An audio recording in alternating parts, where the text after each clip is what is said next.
Bonjour et bienvenue sur la chaîne d'Oracle de Dany. Alors aujourd'hui je vous propose un tirage pour tous ceux qui sont en couple, peut-être des gens qui sont plutôt en couple depuis peu de temps. Je pense que ça s'adresse un peu plus à eux. Enfin, je le ressens un petit peu comme ça parce que comme intention, moi j'avais posé un petit peu qu'est-ce qui vous unit, qu'est-ce qui vous sépare. Donc voilà, donc c'est plutôt des gens qui sont encore un petit peu dans le questionnement ou le doute. Voilà. Donc pour ça, il y a le tarot des fées victoriennes, il y a le Queen of the Moon Oracle, et, non, qu'est-ce que je dis, la Maison de la Nuit, l'oracle de la sagesse de la Maison de la Nuit, et puis on tire une petite question. Voilà. Alors, je prends mes cartes, je ramasse celle-ci, je vais poser derrière. Alors, je les ai mélangées un petit peu tout à l'heure parce que ces cartes-là sont un petit peu fragiles. Alors, j'ose pas vous savez, les mélanger comme ça parce que j'ai peur de les abîmer. Elles sont un petit peu... Ah, j'en ai une qui est tombée, on va la poser. Alors ça va être vous, en fait, comme d'habitude. On va voir s'il y en a d'autres qui tombent. Alors, j'ai un paquet de tombés, ça peut être un peu beaucoup quand même.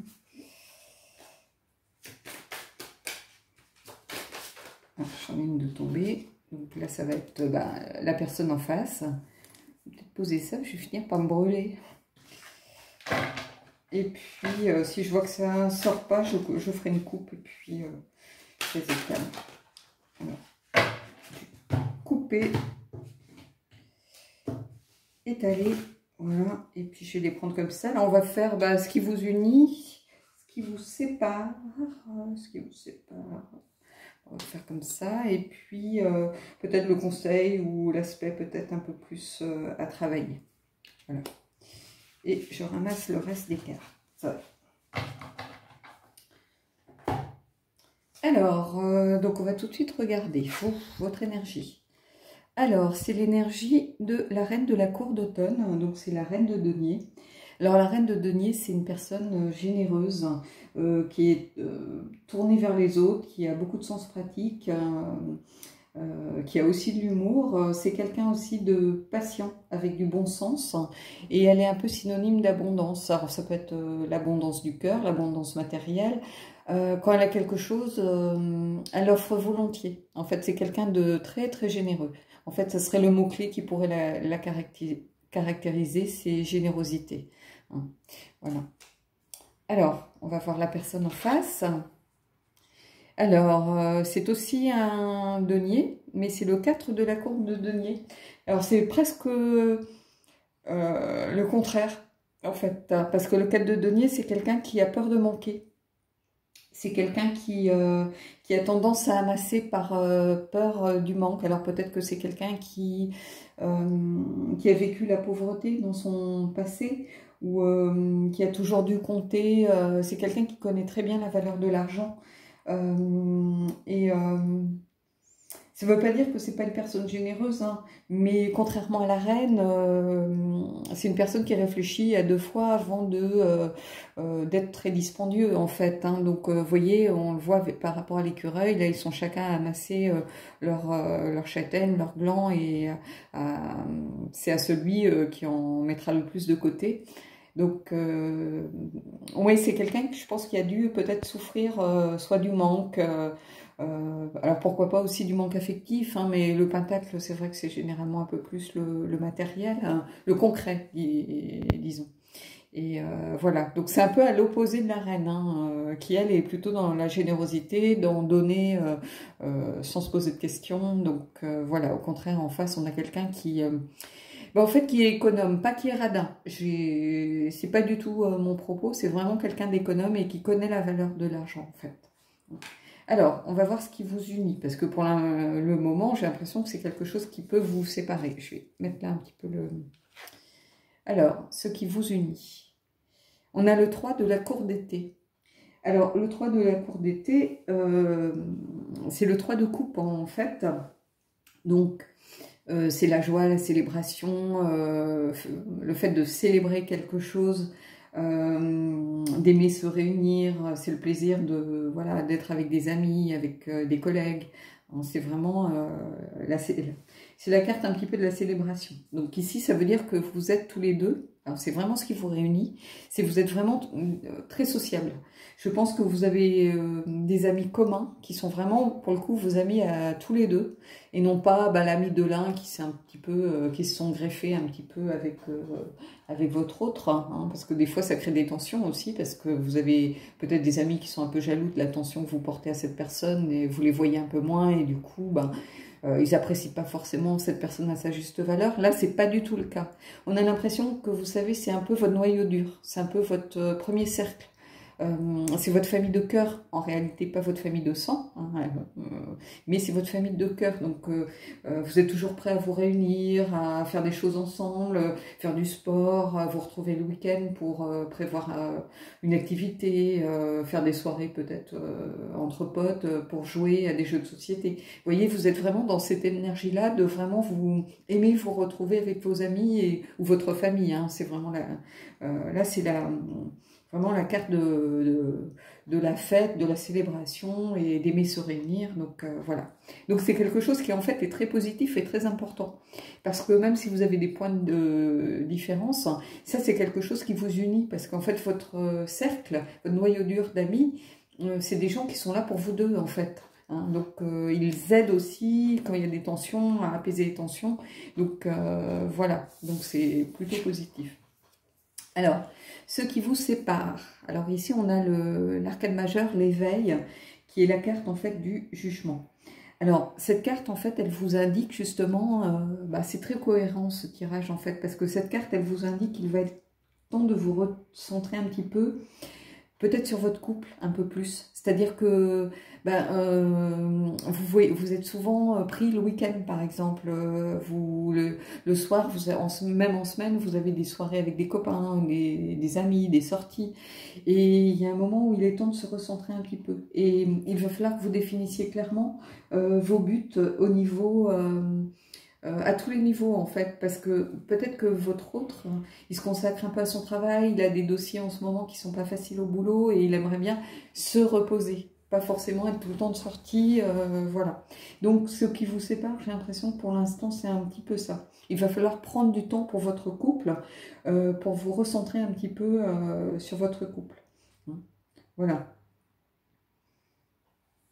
Et vous mettre d'accord en fait sur vos attentes, peut-être vous mettre en commun un petit peu votre planning, votre agenda en disant bah non cette semaine je suis fatiguée, j'aimerais bien qu'on ait un week-end de calme, un week-end tranquille. Vous voyez, il va falloir être vraiment dire la vérité en fait, pas toujours accepter pour faire, mais l'autre c'est valable pour lui aussi, mais pas forcément toujours accepter pour faire plaisir à l'autre. Dire des fois bah non moi ça me dit rien, ou voilà, dire la vérité et vous recentrer un petit peu plus sur votre couple.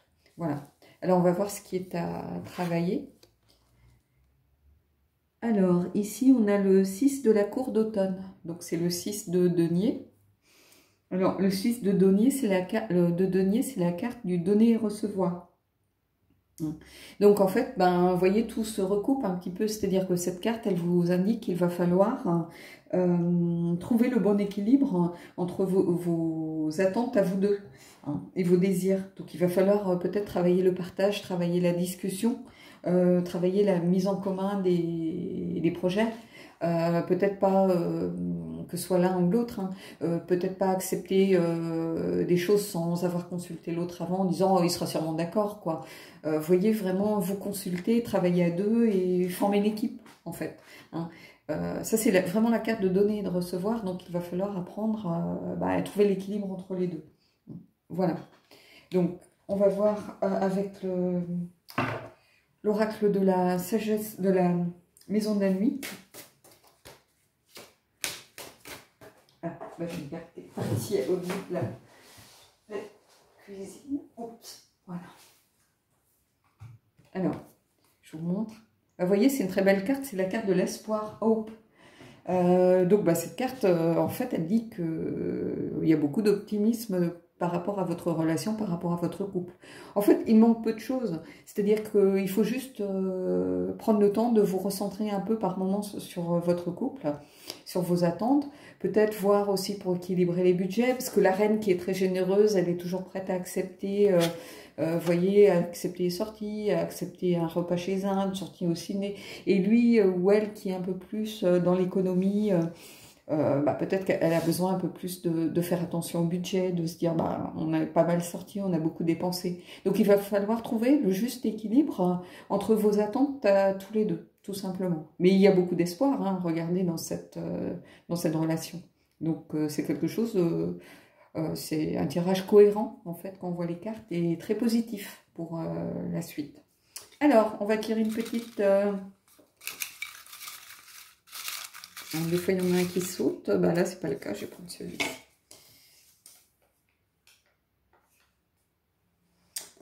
Alors, comment tu vois cette activité? Et entre parenthèses, entre parenthèses, à côté, j'avais mis divertissement.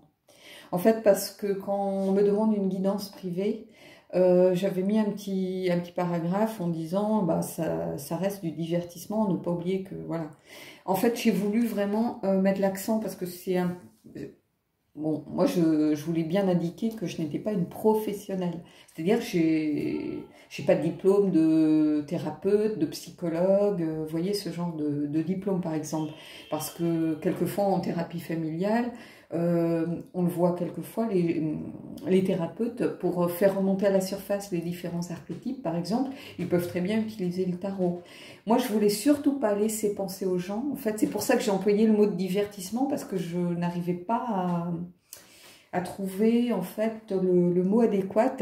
En fait, c'est vraiment pour me dissocier de l'aspect, entre guillemets, professionnel. Moi, je n'ai jamais prétendu être une professionnelle, avoir des diplômes en quoi que ce soit.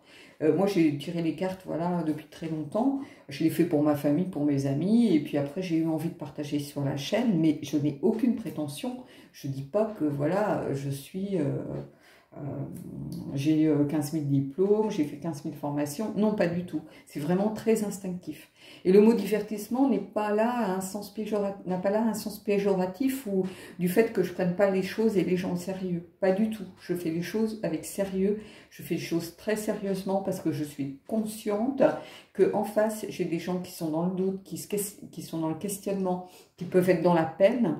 Donc, non. Mais le mot divertissement, en fait, il est là juste pour me détacher du côté professionnel. Voilà, tout simplement. Donc voilà, écoutez, j'espère que ce tirage vous aura plu, que j'aurai répondu à la question que la personne m'a posée par rapport au mot divertissement. Et je vous souhaite de belles énergies et je vous dis à bientôt pour un prochain tirage.